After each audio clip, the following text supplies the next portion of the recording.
Thanks, Angel, for meeting with me today to talk a little bit about our one of the things that we need to really work on in our academy. I know that you've been teaching, or we've been teaching social science together for a long time, and I feel like this is a good way for us to kind of really be on the same page in terms of what students learn so that they can be prepared to write really good research papers in college. I had a chance to take a look at the assignment that you had sent to me and the few other the examples, and I picked this one in particular because I had some questions about what it is that you were teaching as far as the thesis statement. I noticed that you're looking at push and pull factors here in this, and I was just wondering if you could tell me a little bit about how you got them to develop some of the ideas that they put in their introduction. So one of the things we're looking at, this is our first unit for ninth grade, is immigration and 5 themes of geography, and one of them is movement.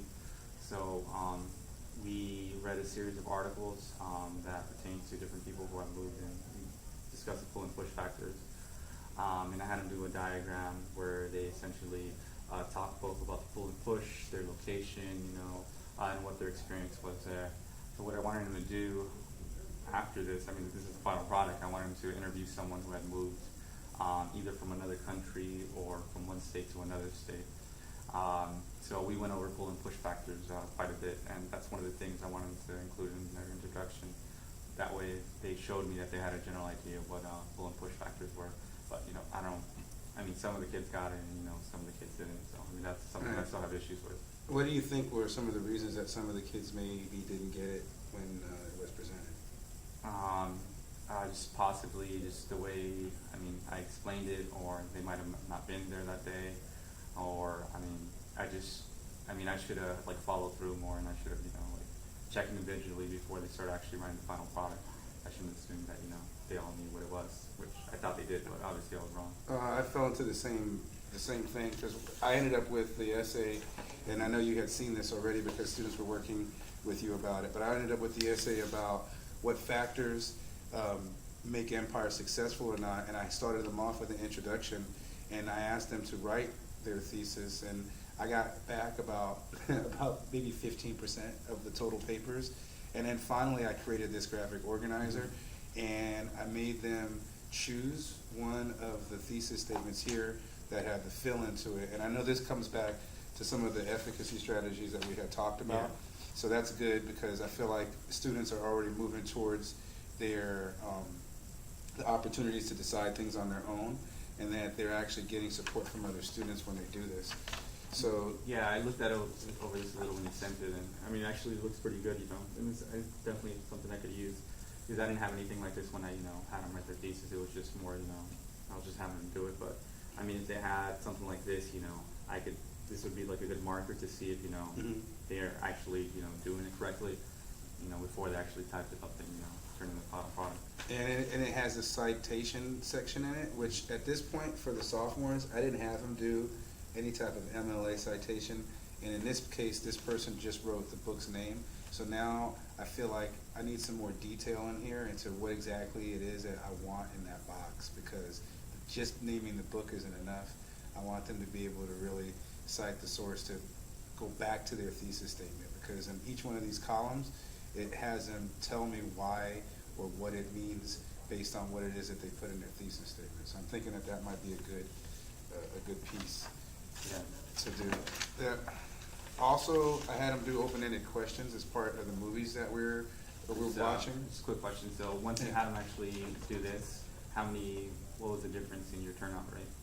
Oh, dramatically different, because now they just basically took the introduction and this thesis and basically wrote. So it was a little formulaic, but I feel like this is where they need to start with being able to write a good paper, even if it looks like some quotes from the book, and then I have them start the process of elaboration in the next draft. That's a great start, because then at least they have strong evidence, which we know Common Core is going to require. Right. It's going to be a lot more writing, right? This is definitely something I can use. I would have to modify it since to my cultural geography class, but definitely. You sent it electronically, if I remember right. Right, yeah, yeah. Yeah. All right. And I'll send you this other one too, because this other one is for a different unit, but And if I could possibly borrow maybe some student copies, just to, just like examples, yeah, because these two were pretty decent. Okay. All right, this person actually put the page number in there, and then they put the chapter, and this person just named the book, and so I use these to say, here's more of what I'm looking for. Okay. I want the page, I want the chapter, and I want eventually even the paragraph, so I want them to get down to the point where they can identify exactly where they got what they got. All right. And then in the actual book itself, I started to have them do outlines of the chapters, and just as an example of that as well, I just kind of wrote out the topic sentences and had them build off of this. But I think you do something similar to this already, right, with the chapters? Yeah. I don't use a book for the ninth grade, so it's more articles, but yeah, something like that. I mean, we have them take out different quotes, and I essentially ask them, what are those are, good quotes they could, put in if they're relevant, not relevant, and also have them write summaries, and we've gone over examples of what good summaries are, what bad summaries are, why they're, And I know once we get the results of this preliminary assessment that we did, it'll probably come out that there's some other holes and some things that students don't know about research papers. But we know, because we've seen the turnout and we've looked at student work, that thesis statements are a really big problem for students. And it's the thing that is probably going to anchor their paper the best. Yeah, and that's what they need for college. So some next steps, when I at some point I'm going to come and observe you again and just take a look at what we can do to kind of correct what we're doing in the classroom. And I feel like as social science teachers, I know we're doing this academy-wide, but I feel like we're kind of the cornerstone of the linchpin behind what needs to happen in terms of writing really good research papers. So I'm just kind of wondering what things that you think you might do differently next time around so that we can capture some more students. And I'm obviously thinking about the same. I mean, I think I'll definitely use this template right here. I think this will help me a lot. Just them having them formulate their thesis. And not only that, but, you have them, like, essentially back it up. And it, gives them a source to where they can go back to and say where they actually got it. It's not just, their stuff they got, from some random place where, they forgot or whatever. And I actually use that for their elaboration, because if they can tell me how it connects to their thesis, then they've technically done some elaboration. Not a lot, but... Oh, so over here with the conclusion, right? Yeah, well, no, actually, so if you look at the second column, right, it says here, what does this mean, right? And then how does it connect to your thesis? Those are both elaborating. So they're taking the exact quote, and now you have two pieces of elaboration going on with that quote. So they can add that to make their paragraphs more fuller, and it's more of their expertise driving it based on what they read. Cool, yeah. So next time you observe me, I'll definitely use this, preferably fifth grade. Yeah, that would be great. I mean, that's my biggest class, and that's probably the class I have the most difficulty with. Okay, cool. So we'll start with just the framework of the rubric or the graphic organizer now, and then if we can think of anything else over this time, I'll let you know. Yeah, I mean, I'll definitely, I'll talk to you before if I have any questions. I'm looking at the goals that we had talked about before that we use for this, and I'm just going to go over a couple just to see if there's anything else that pops out. So there was a free write, sentence starters, we talked about the graphic organizers, maybe even some peer-to-peer. So before it even comes back to you, students can exchange what it is that they wrote so that they can see each other's writing and kind of do a critique. Yeah, that makes sense.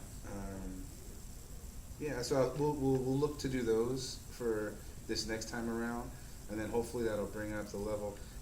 What percentage-wise of students ended up turning in this assignment?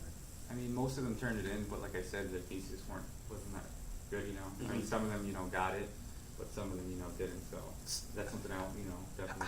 How do you, so ninth graders, my 10th graders aren't doing it and enough, and I want to know from you, how did you get them to turn in such a high amount of their papers? What? I mean, I basically told them it's like a big part of the grade. If they don't do it, Right. they need class to graduate, it's different things, Right, pressure right. them. Right, so nothing beyond just the normal pressure of No. just saying, hey, this is a big part of your grade. You didn't have to call parents or anything else to get them to do this? No, but I mean, I think maybe that's the paper in general. It's about immigration. Mhm. A lot of our kids are immigrants or family immigrants, so Yeah. that's probably something that sparked their interest. Yeah, and if you look too on the top here, what does it have to do with today? I'm trying to find connections, Right. deeper connections to students' lives, so that way they can feel like they have are more Yeah, I mean, ownership of yeah, it. because they definitely get more into it, when it's something that is relevant to them, because it's not relevant, That's making sense. So I definitely want to talk more about how we can find some more connections to make it relevant for students in their lives. Thanks, man. I All right, cool, appreciate man. the time. Appreciate you, man. All right. Thanks.